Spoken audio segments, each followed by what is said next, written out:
m क्या है, mass of electron है, और t क्या है, रिलैक्सेशन टाइम है।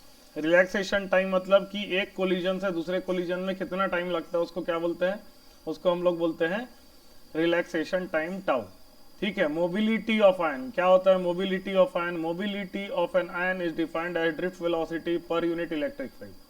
मोबिलिटी जो है V D divided by E से रिप्रेजेंट किया जाता है, तो मोबिलिटी का फॉर्मूला हमारा बनता है V D divided by E, जिसकी वैल्यू होती है E small E tau divided by M. Mobility का यूनिट क्या होता है, मोबिलिटी का यूनिट होता है मीटर स्क्वायर पर वोल्ट सेकेंड, मीटर स्क्वायर पर volt second. What is the relationship between drift velocity and mobility of electron, mobility और ड्रिफ्ट वेलोसिटी के बीच में क्या रिलेशनशिप होता है।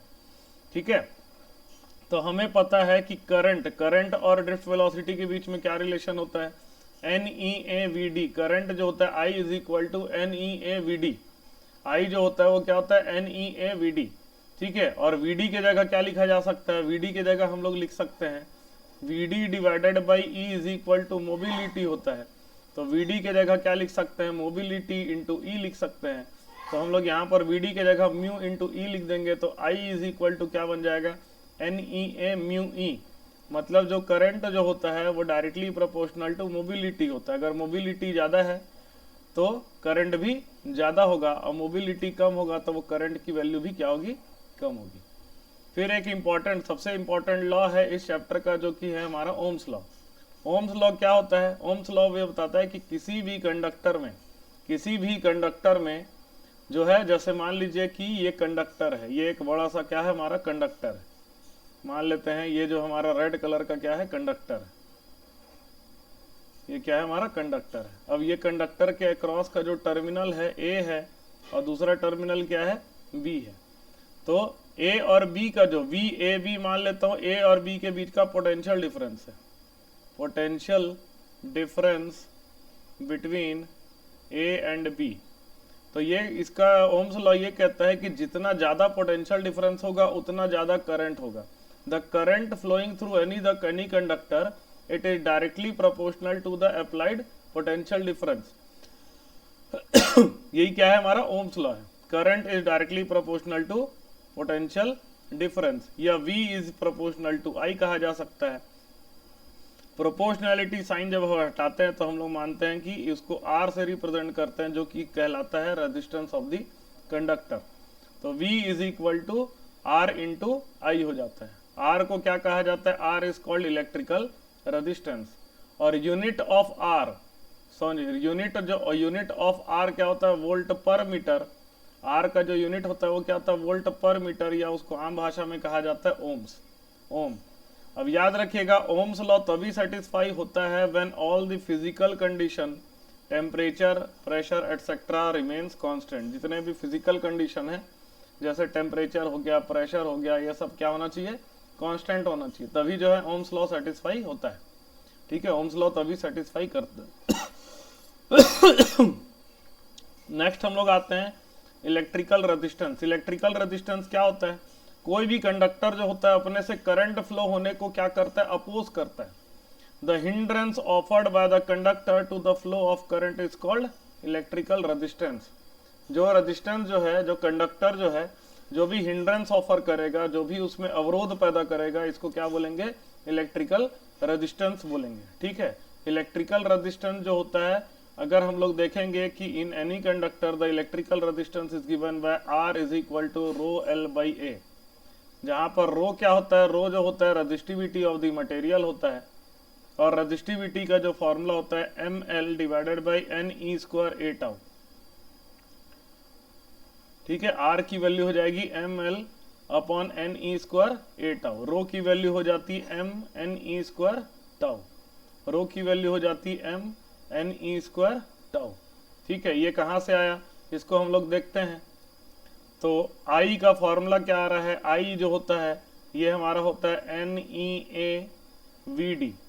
ठीक है, NEAVD, या I को कहा जा सकता है I is equal to NEA mu into E. अब हम लोग को पता है E इज इक्वल टू क्या होता है, voltage multiply by length. E क्या हो जाता है, voltage multiply by length, voltage divided by length होता है। E क्या होता है, E is equal to V upon L हो जाता है, E is equal to V upon L हो जाता है। तो I हमारा बन जाएगा N E A mu into E के जगह क्या हो जाएगा V डिवाइडेड बाई एल। तो हमारा हो जाएगा, अगर V अपॉन आई लेते हैं, V अपॉन आई हमारा हो जाएगा N E A mu, sorry ये हो जाएगा I V by I is equal to L upon N E A mu हो जाएगा, एन ई ए म्यू।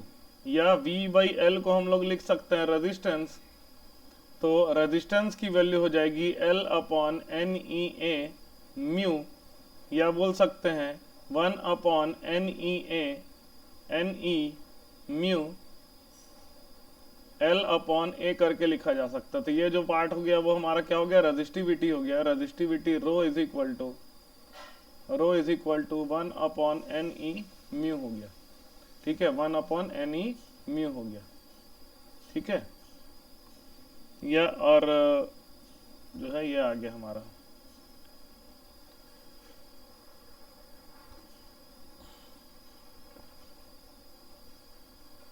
और जो म्यू होता है ये वाला फॉर्मूला हमारा दूसरे तरीके, एक फॉर्मूला बनता है हमारा रो का, दूसरा फॉर्मूला बन सकता है हमारा, देखिए V D is equal to क्या होता है, V D is equal to minus E capital E M upon tau, ठीक है। वी डी क्या होता है, माइनस स्मॉल ई capital E M upon tau. अब हमारा होता है I is equal to N E A V D होता है, तो आई इज इक्वल टू लिखा जा सकता है N E A, V D के जगह लिखा जा सकता है माइनस स्मॉल ई capital E upon m into tau, ठीक है। ये हो जाएगा, अगर खाली वैल्यू ले लेते हैं तो अब ई की वैल्यू हो जाएगी N E square A upon M tau, capital E के जगह क्या लिख सकते हैं वी अपॉन एल। तो वी बाई आई अगर निकाला जाए, वी बाई आई अगर निकाला जाए तो ये हो जाएगा N E square upon M,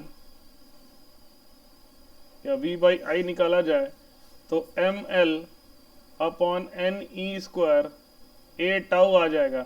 L और ए इसको अगर इसको ऐसा लिखा जा सकता है M upon N E square tau L upon A, तो इससे हमारा रजिस्टिविटी का फॉर्मूला हो जाएगा rho is equal to M upon N E square tau, इससे रजिस्टिविटी का फॉर्मूला हमारा बनता है, ठीक है। तो ये हो गया resistivity M upon N E square tau, और R is equal to M L upon N E square A tau होता है। वी आई कैरेक्टरिस्टिक्स लीनियर या नॉन लीनियर, ओमिक या non ohmic resistance. Ohmic resistance किसको कहा जाता है, ohmic resistance कहा जाता है उन रेजिस्टेंसेस को जो ओम्स लॉ को फॉलो करते हैं। जैसे ओम्स लॉ को जो फॉलो करेगा उसका वी और आई का ग्राफ क्या होगा, straight line passing through the origin. ये देखो straight line passing through the origin, ये हमारा क्या हो जाएगा, ओम्स लॉ को वेरीफाई करेगा वो। और जो नॉन ओमिक रेजिस्टेंस रहता है वो ओम्स लॉ को फॉलो नहीं करता, इसका कर्व कैसा होता है, नॉन लीनियर कर्व होता है, ठीक है। तो ये हमारा क्या हो गया, linear and non linear resistance. अब इलेक्ट्रिकल एनर्जी एंड पावर, क्या होता है electrical energy, Joule's law of heating क्या है, the heat which is produced due to the flow of current in the conductor is expressed in joule. और ये क्या बताता है, जो हीट है it is directly proportional to square of the current into square of the current, heat is directly proportional, इसको अलग अलग करके लिखा जा सकता है, heat is directly proportional to square of the current, heat is directly proportional to the resistance, and heat is directly proportional to time for which the current is applied through the circuit, ठीक है, current is applied through the circuit, ठीक है। तो heat जो है अगर proportionality sign हटाते हैं तो आई स्क्वायर आर टी बाई जे होता है, ये जे की वैल्यू आती है 1, जे की वैल्यू आती है 1 जूल, इसको 1 जूल कांस्टेंट बोलते हैं, ठीक है। तो इसके वैल्यू हो जाएगा हीट इज इक्वल टू, इसी कारण से क्या आ जाता है, I square into R into T आ जाता है, ठीक है, I square into R into T. I into R के जगह वी लिखा जा सकता है, तो V into I into T by J या V square by J R T, ये 3 फॉर्मूला होता है। पावर क्या होता है, द रेट ऑफ डिसिपेशन, किस रेट से जो है हीट डिसिपेट हो रहा है या एनर्जी डिसिपेट हो रहा है रेजिस्टेंस में, उसको क्या बोलेंगे हम लोग, पावर बोलेंगे। तो पावर क्या हो जाएगा, W डिवाइडेड बाई टी, इसका वैल्यू होता है V इंटू आई या आई स्क्वायर आर या V square by R, 3 formula होता है पावर का। अब फ्यूज की बात करते हैं। फ्यूज क्या होता है? फ्यूज एक सेफ्टी इलेक्ट्रिकल डिवाइस होता है जो कि आयरन और लेड एलॉय से बना रहता है। ये इंपॉर्टेंट है, किससे बना रहता है? आयरन लेड एलॉय से बना रहता है। ठीक है, जो है फ्यूज की कैरेक्टरिस्टिक्स अगर बोलेंगे कि फ्यूज की रेजिस्टिविटी हाई होनी चाहिए, फ्यूज की मेल्टिंग पॉइंट कम होनी चाहिए। ठीक है, याद रखना, what should be the characteristics of fuse? Fuse should have high resistivity and low melting point. जब बहुत हाई करंट फ्लो करता है फ्यूज में, तो क्योंकि उसकी मेल्टिंग पॉइंट कम होती है तो फ्यूज वायर क्या हो जाता है? मेल्ट हो जाता है और सर्किट को ब्रेक कर देता है। तो इस तरह से क्या करेगा? हाई करंट से हमारे डिवाइस को क्या कर देगा? प्रोटेक्ट कर देगा। अब बात करते हैं रेजिस्टिविटी की। रेजिस्टिविटी क्या चीज है? अगर एक कंडक्टर है जिसका cross section area 1 metre square है और अगर कंडक्टर का लेंथ है 1 मीटर, तो उस पर्टिकुलर कंडक्टर का, उस स्पेसिफिक कंडक्टर का स्पेसिफिक कंडक्टर रेजिस्टेंस को, कैसा स्पेसिफिक कंडक्टर रेजिस्टेंस? एक ऐसा कंडक्टर, क्या स्पेसिफिकेशन है उस कंडक्टर का? कि एक ऐसा कंडक्टर जिसका area of cross section 1 metre square है, जिसका लेंथ 1 मीटर है, उस स्पेसिफिक कंडक्टर का रेजिस्टेंस, यही क्या होता है? हमारा स्पेसिफिक रेजिस्टेंस कहलाता है, या उसी को क्या बोलते हैं? रेजिस्टिविटी भी हम लोग कहते हैं। रेजिस्टिविटी जो है लेंथ ऑफ द कंडक्टर और material of length of the conductor और area of cross section of the conductor पे नहीं डिपेंड करता। उस टोटल जो है resistivity material of the conductor पे डिपेंड करता है। ठीक है, और टेम्परेचर पे भी डिपेंड करता है। ऐसा यूनिट ऑफ रेजिस्टिविटी क्या होता है? रेजिस्टिविटी का ऐसा यूनिट ओम मीटर होता है। अब बात करते हैं कंडक्टेंस क्या चीज है और कंडक्टिविटी क्या चीज है। कंडक्टेंस क्या होता है? रेजिस्टेंस का रेसिप्रोकल क्या होता है? कंडक्टेंस होता है।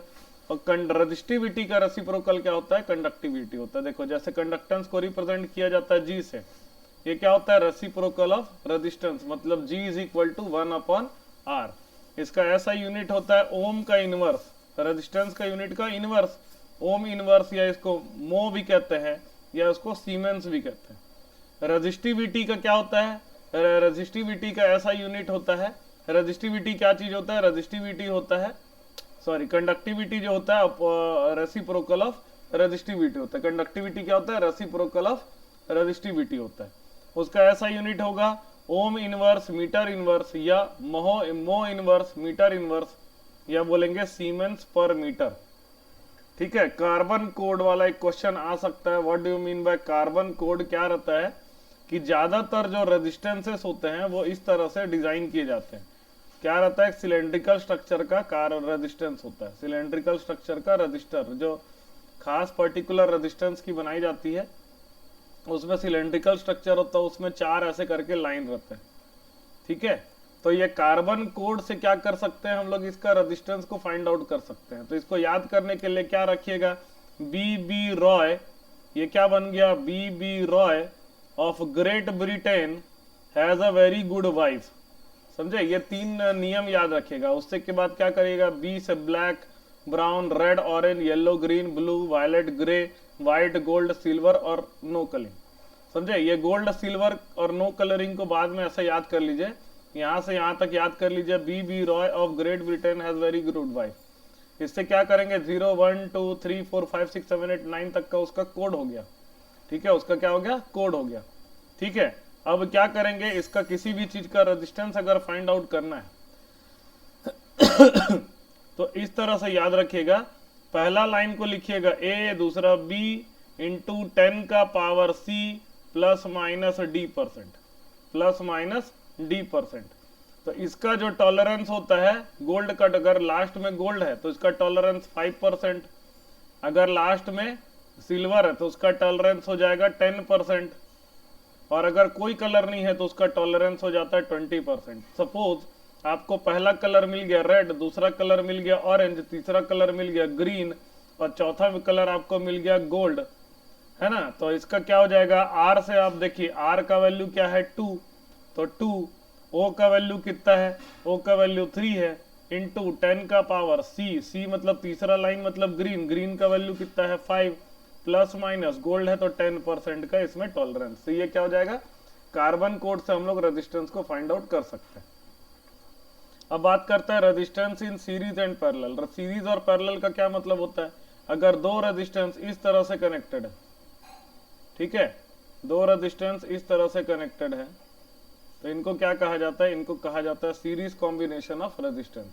इसका मतलब हो गया सीरीज कॉम्बिनेशन ऑफ रेजिस्टेंस। ये क्या हो गया, सीरीज कॉम्बिनेशन कहलाता है, ठीक है। और दो रेजिस्टेंस अगर आपका इस तरह से कनेक्टेड है, दो रेजिस्टेंस आपका इस तरह से कनेक्टेड है, इस तरह से, और दूसरा इस तरह से आपका रेजिस्टेंस कनेक्टेड है, तो इसको क्या कहते हैं, इसको हम लोग कहते हैं पैरेलल कॉम्बिनेशन ऑफ रेजिस्टेंस। इसको क्या कहा जाता है, parallel combination of resistance, parallel combination of resistance. तो सीरीज कॉम्बिनेशन में क्या हो जाएगा, जितने रेजिस्टेंस है उसको ऐड कर दीजिए, तो वो क्या हो जाएगा, जितने रेजिस्टेंस को ऐड कर देंगे तो टोटल रेजिस्टेंस आ जाएगा। Complete resistance is the sum of all the resistance. और पैरेलल कॉम्बिनेशन में reciprocal of complete resistance is equal to sum of reciprocal of all the resistance. Series combination में क्या होगा, हर रेजिस्टेंस में करंट की वैल्यू सेम होगी लेकिन वोल्टेज की वैल्यू डिफरेंट होगी। सभी रेजिस्टेंस अगर अलग अलग रेजिस्टेंस है तो उसमें वोल्टेज की वैल्यू डिफरेंट होगी। पैरेलल कंडीशन में क्या होता है, करंट की value divide, current is divided, current different होगा। अगर अलग अलग रेजिस्टेंस है तो करंट क्या हो जाएगा, डिफरेंट होगा, but voltage is all same, same सभी में क्या हो जाएगा, सेम रेजिस्टेंस होगा। मान देख लीजिए अगर न्यूमेरिकल क्वेश्चन आता है, दो रेजिस्टेंस का कॉम्बिनेशन होता है, तो शॉर्टकट तरीके से इसको बनाया जा सकता है। दो रेजिस्टेंस कॉम्बिनेशन में पैरेलल कॉम्बिनेशन बनता है R1 R2 upon R1 plus R2। सीधा याद रखिएगा, सीरीज कॉम्बिनेशन अगर सिमिलर रेजिस्टेंस ऐड होते जाएंगे तो वो n टाइम्स मल्टीप्लाई होंगे। जैसे मान लो 2 ओम का रेजिस्टेंस है, 2 ओम का रेजिस्टेंस को मैं 3 2 ओम रेजिस्टेंस को मैं सीरीज में कनेक्ट कर दिया, तो ये क्या बन जाएगा, 3 इंटू 2 मतलब 6 ओम रेजिस्टेंस हो जाएगा। और अगर 3 2 ओम रेजिस्टेंस को मैंने पैरेलल में कनेक्ट कर दिया, 3 2 ओम रेजिस्टेंस को मैंने पैरेलल में कनेक्ट कर दिया, तो टोटल रेजिस्टेंस हो जाएगा 2 डिवाइडेड बाई 3, ठीक है। तो रजिस्टर सीरीज में क्या होता है, रेजिस्टेंस की वैल्यू बढ़ते जाती है, और पैरेलल में क्या होता है, रेजिस्टेंस की वैल्यू कम होते जाती है। टेम्परेचर डिपेंडेंस ऑफ रेजिस्टेंस, समझे, रेजिस्टेंस कैसे टेम्परेचर पर डिपेंड करता है। मेटेलिक कंडक्टर में जो रेजिस्टेंस होता है वो क्या होता है, टेम्परेचर के हिसाब से बढ़ते जाता है। तो किसी भी टेम्परेचर का रेजिस्टेंस आर टी, मतलब resistance at any temperature T, it will be equal to R naught. T naught temperature में जो टी होगा उसको हम लोग क्या, उसको टी नॉट टेम्परेचर में जो रेजिस्टेंस होगा उसको आर नॉट कह सकते हैं, 1 plus alpha T minus T not. मतलब ये समझ लीजिए, एक एग्जाम्पल देख लेते हैं। मान लीजिए आर नॉट की वैल्यू मतलब 2 ओम कब है, टी टेम्परेचर, टी मतलब मान लेते हैं 300 केल्विन पे जो है टेम्परेचर की रेजिस्टेंस की वैल्यू कितना है, 2 ओम। और मेरे को निकालना है temperature at T. T temperature मतलब क्या है, ये हमें फाइंड आउट करना है, मतलब मुझे निकालना है 301 केल्विन पे। और मान लीजिए अल्फा की वैल्यू 0.004 है, ठीक है। तो हम लोग आर टी की वैल्यू कैसे निकालेंगे, आर नॉट की वैल्यू कितना है 2, 1 प्लस अल्फा की वैल्यू कितना है 0.004, और टी माइनस टी नॉट मतलब टी कितना है 301 और टी नॉट कितना है 300। तो याद रखिएगा आर टी की वैल्यू हमारी बन जाएगी 2 टाइम्स ऑफ 1 प्लस 0.004 इंटू 1, ये आ जाएगा 2 प्लस 2 इंटू 1 प्लस 0.004, तो हो जाएगा 2 इंटू 1.004, 1.004, 2 इंटू 1.004 बन जाएगा, तो 4 2 जा 8, फिर 001, 1.008 हो जाएगा। इस रेजिस्टेंस की वैल्यू क्या हो जाएगी, चेंज हो जाएगी। मतलब टेम्परेचर से क्या होता है, रेजिस्टेंस की वैल्यू बढ़ जाती है, ठीक है। टेम्परेचर से रेजिस्टेंस की वैल्यू क्या हो जाती है, बढ़ जाती है, ठीक है। टेम्परेचर कोएफिशिएंट निकालना है तो अपने को क्या दिया रहेगा, दो कंडीशन दिया रहेगा, दो अलग अलग टेम्परेचर पर रेजिस्टेंस दिया रहेगा, तो उससे हम लोग टेम्परेचर कोएफिशिएंट निकाल सकते हैं, R2 minus R1 upon R1 T2 minus T1। इससे क्या है, टेम्परेचर कोएफिशिएंट ऑफ रेजिस्टेंस निकल सकता है। अगर मान लीजिए रेजिस्टिविटी दिया है तो हो जाएगा ρ2 minus ρ1 upon ρ1 T2 minus T1। इससे भी हम लोग टेम्परेचर कोएफिशिएंट ऑफ रेजिस्टेंस निकाल सकते हैं। सेमीकंडक्टर जो हो गया, सेमीकंडक्टर और इंसुलेटर का टेम्परेचर के हिसाब से रेजिस्टेंस कम होता है, क्योंकि उसमें अल्फा की वैल्यू क्या आती है, नेगेटिव आती है। अब बात करते हैं इलेक्ट्रिक सेल में। इलेक्ट्रिक सेल क्या चीज होता है? इलेक्ट्रिक सेल एक डिवाइस होता है जो कि केमिकल एनर्जी को इलेक्ट्रिकल एनर्जी में कन्वर्ट करता है। ईएमएफ ऑफ द सेल क्या होता है? मैक्सिमम पोटेंशियल जो है, कोई भी जो सेल है मैक्सिमम पोटेंशियल डिफरेंस जितना भी दे सकता है उसको, अगर मैक्सिमम पोटेंशियल डिफरेंस मतलब जब उससे करंट ड्रॉ नहीं किया जा रहा, उस कंडीशन पे जितना भी वो ईएमएफ इंड्यूस या ईएमएफ प्रोड्यूस कर रहा है, या बोल सकता है पोटेंशियल डिफरेंस प्रोड्यूस कर रहा है, उसको क्या कहा जाता है? ईएमएफ कहा जाता है। अब वही सेल जब करंट फ्लो करवा रहा है, जब उसमें करंट फ्लो कर रहा है, तो अब जितना पोटेंशियल डिफरेंस आएगा उसको क्या कहा जाता है? वी कहा जाता है। उसको क्या कहा जाता है? वी कहा जाता है।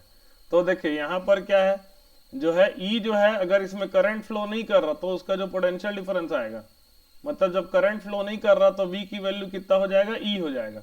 और जब करंट फ्लो करता है तो वी की वैल्यू कितना हो जाता है? E minus small I into R हो जाता है।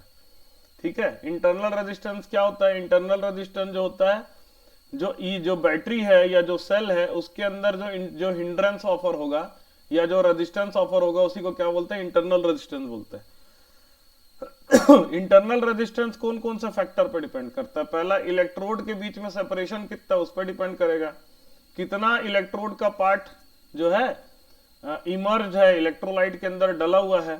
तीसरा जो है, नेचर ऑफ इलेक्ट्रोलाइट पे डिपेंड करेगा, कंसंट्रेशन या नेचर ऑफ इलेक्ट्रोलाइट पे भी उसका रेजिस्टेंस डिपेंड करता है।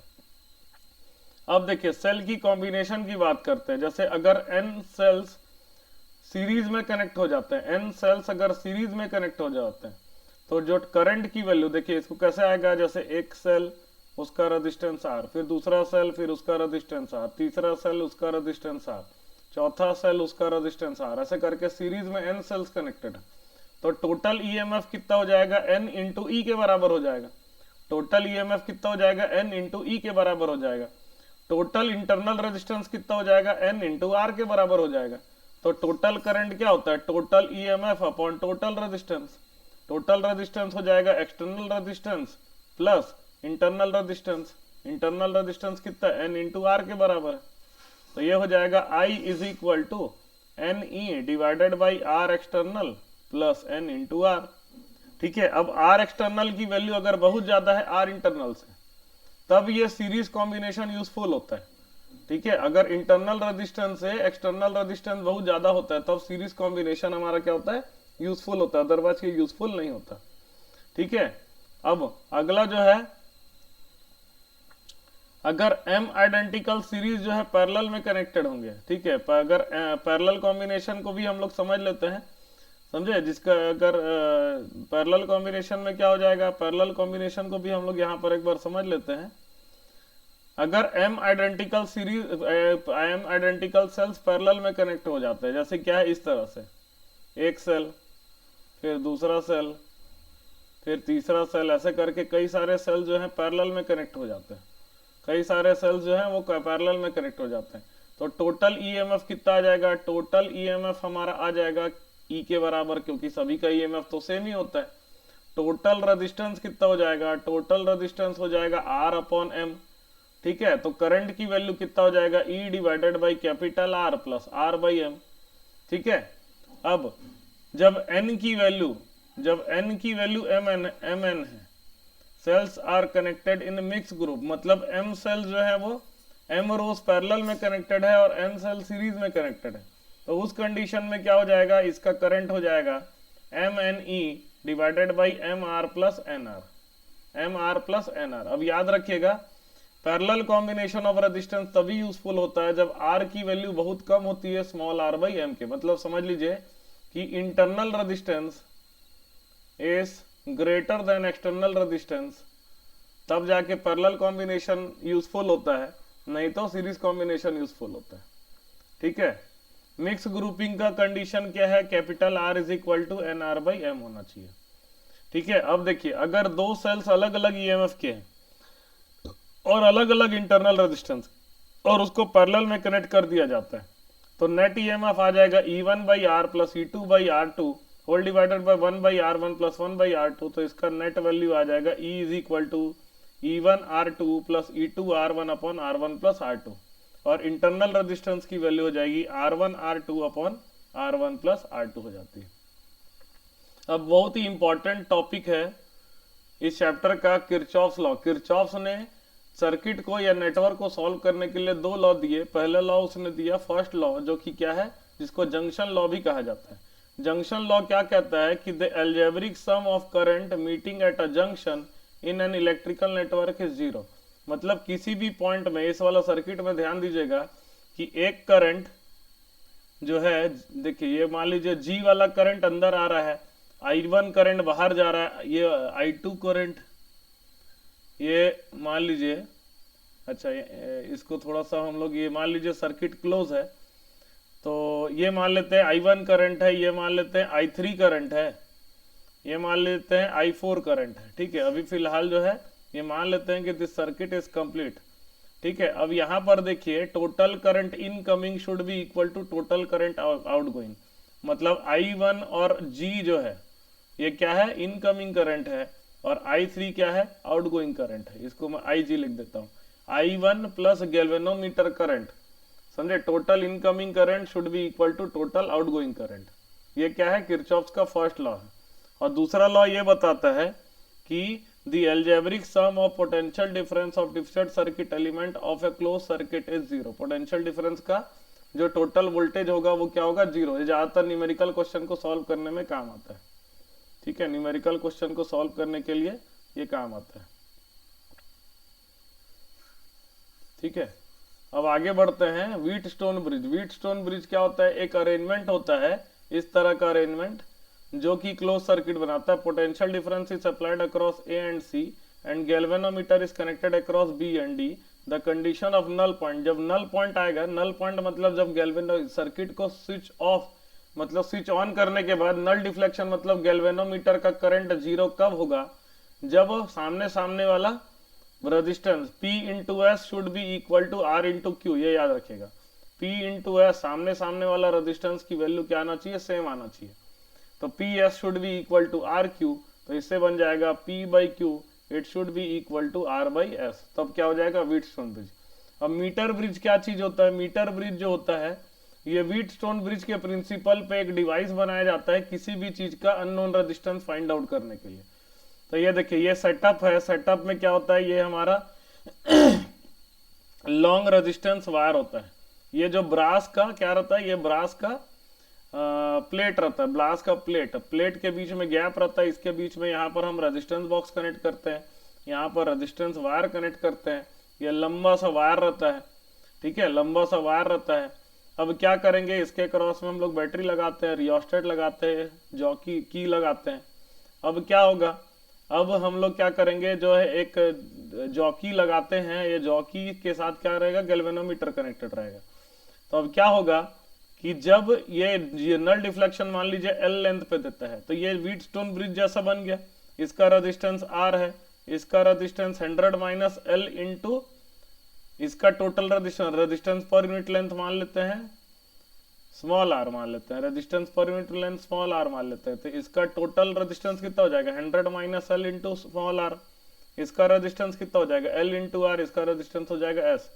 व्हीटस्टोन ब्रिज में क्या बताया था, सामने सामने वाला रेजिस्टेंस क्या होता है, सेम हो जाता है।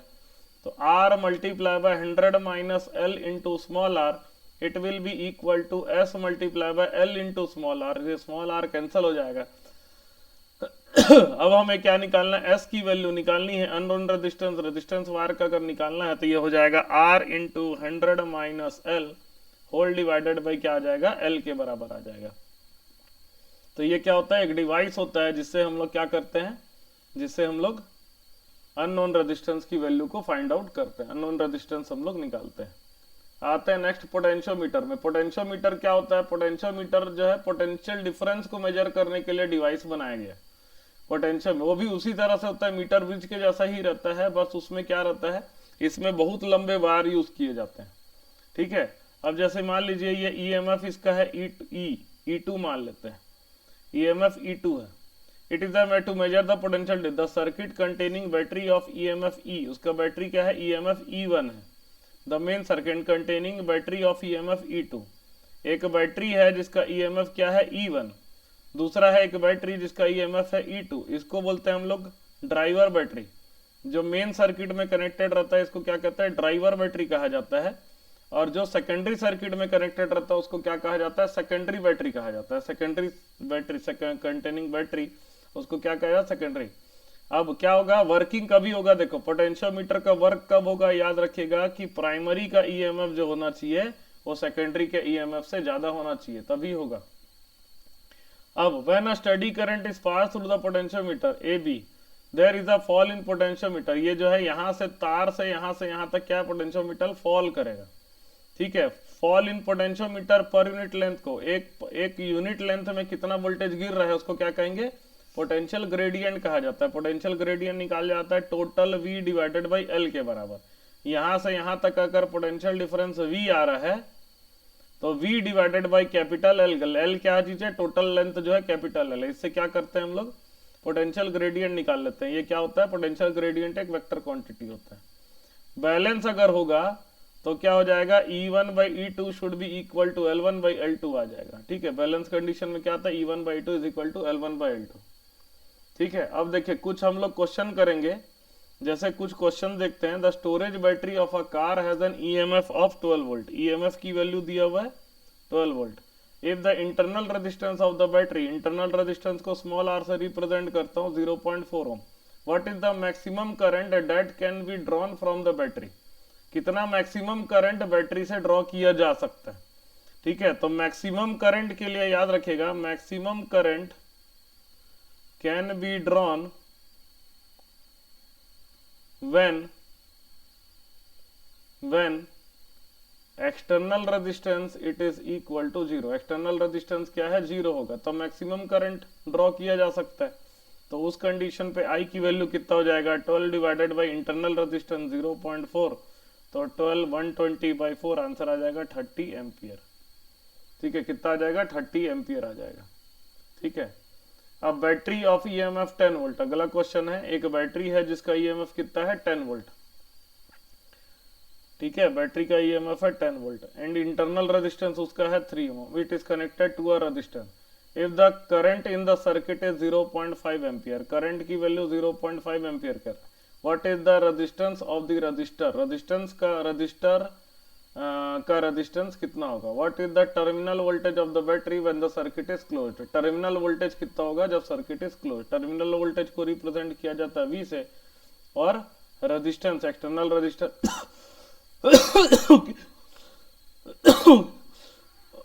को हम लोग R से रिप्रेजेंट करते हैं। तो I का दो फॉर्मूला होता है, E divided by capital R plus small r, या V डिवाइडेड बाई R। ये फॉर्मूला होता है, दोनों फॉर्मूला होता है। तो I की वैल्यू दिया हुआ है 0.5 इज इक्वल टू E की वैल्यू 10, कैपिटल R की वैल्यू कितना है निकालना है, स्मॉल r की वैल्यू दिया हुआ है 3 is equal to V divided by capital R, ठीक है। अभी तो यहाँ V और कैपिटल R दोनों नहीं पता, तो पहले वाले इक्वेशन को सॉल्व करते हैं। तो हो जाएगा R plus 3 is equal to 10 divided by 0.5, तो ये हो जाएगा R plus 3 is equal to 20 बन जाएगा, क्योंकि 0.5 क्या होता है 1/2। तो R की वैल्यू कितना हो जाएगा 17 ओम हो जाएगा, ठीक है। तो दूसरा इक्वेशन को सॉल्व कर देते हैं। V by R, V by 17 is equal to 0.5, तो हमारा हो जाएगा V is equal to 17 into 0.5, answer आ जाएगा 8.5 वोल्ट आ जाएगा, ठीक है। अब अगला क्वेश्चन है, 3 resistances are connected in series, what is the total resistance of the combination. तो resistance of the combination series में क्या होता है, R1 plus R2 plus R3 होता है, तो कितना हो जाएगा 6 ओम हो जाएगा। If the combination is connected to a battery of 12 volt, EMF की वैल्यू दिया हुआ है 12 volt and negligible internal resistance, मतलब R की वैल्यू 0 लेना है। Obtain the potential drop across each resistor, हर रजिस्टेंस के अक्रॉस का पोटेंशियल ड्रॉप निकालना है। तो इसके लिए हम लोग को क्या करना पड़ेगा, सर्किट बनाना पड़ेगा। 1 है, 2 है, 3 ओम है, इसके अक्रॉस हम लोगों ने जो ईएमएफ दिया वो कितना दिया, 12 वोल्ट का ईएमएफ दिया, ठीक है। तो पहले क्या करते हैं, करंट की वैल्यू निकाल लेते हैं। करंट कितना हो जाएगा, 12 divided by total resistance 6, 2 ampere current हो जाएगा। अब 1 ओम का रेजिस्टेंस कितना हो जाएगा, करंट मल्टीप्लाई बाय उसका रेजिस्टेंस, 2 मल्टीप्लाई बाय 1, आंसर आ जाएगा 2 वोल्ट। 2 ओम का रेजिस्टेंस कितना आ जाएगा, करंट मल्टीप्लाई बाय 2, करंट कितना है 2 इंटू 2, आंसर आ जाएगा 4 वोल्ट। और 3 ओम का रेजिस्टेंस कितना हो जाएगा, करंट मल्टीप्लाई बाय 3, तो 2 इंटू 3, आंसर आ जाएगा 6 वोल्ट। ठीक है, अगला क्वेश्चन देखिए क्या अगला क्वेश्चन है, 3 resistance 2 ohm 4 ohm and 5 ohm are connected in parallel, what is the total resistance of the combination. तो पैरेलल में हम लोग को पता है formula 1/r is equal to 1/r1 plus 1/r2 और प्लस 1/r3 होता है। तो 1/r1 के जगह 2, 1/r2 के जगह 4 और 1/r3 के जगह 5। इसका अगर एलसीएम ले लेंगे तो हम लोग का एलसीएम आ जाएगा 20, ये हो जाएगा 10 प्लस 5 प्लस 4। ठीक है, तो हो जाएगा 15 प्लस 4 19 डिवाइडेड बाई 20, तो R की वैल्यू हो जाएगी 20 divided by 19 ohm. If the combination is connected to a battery of 20 volt, 20 volt battery से कनेक्टेड है, देखिए इस तरह से, negligible internal resistance, determine the current through each resistor and total current drawn from the battery. अब current का formula क्या होता है, V/R होता है, सभी में वोल्टेज कितना आएगा 20 वोल्ट ही आएगा। तो I1 की वैल्यू कितना हो जाएगा 20 डिवाइडेड बाई 2 मतलब 10 एम्पियर आ जाएगा। I2 की वैल्यू कितना आ जाएगा 20 डिवाइडेड बाई 4 मतलब आ जाएगा 5 एम्पियर। और I3 की वैल्यू कितना आ जाएगा 20 डिवाइडेड बाई 5 मतलब ये आ जाएगा हमारा 4 एम्पियर आ जाएगा। टोटल करंट कितना आ जाएगा, total current it is equal to I1 plus I2 plus I3 हो जाएगा, तीनों करंट का सम, तो 10 प्लस 5 प्लस 4 मतलब आ जाएगा 19 एम्पियर टोटल करंट। ठीक है, तो इतने क्वेश्चन हम लोग आज करते हैं। ठीक है, और बाकी क्वेश्चन जो है ज़्यादातर क्वेश्चन हम लोगों ने कर लिया है, इसको आप रिवाइज करिए, बाकी क्वेश्चन को हम लोग नेक्स्ट क्लास में करेंगे। Thank you.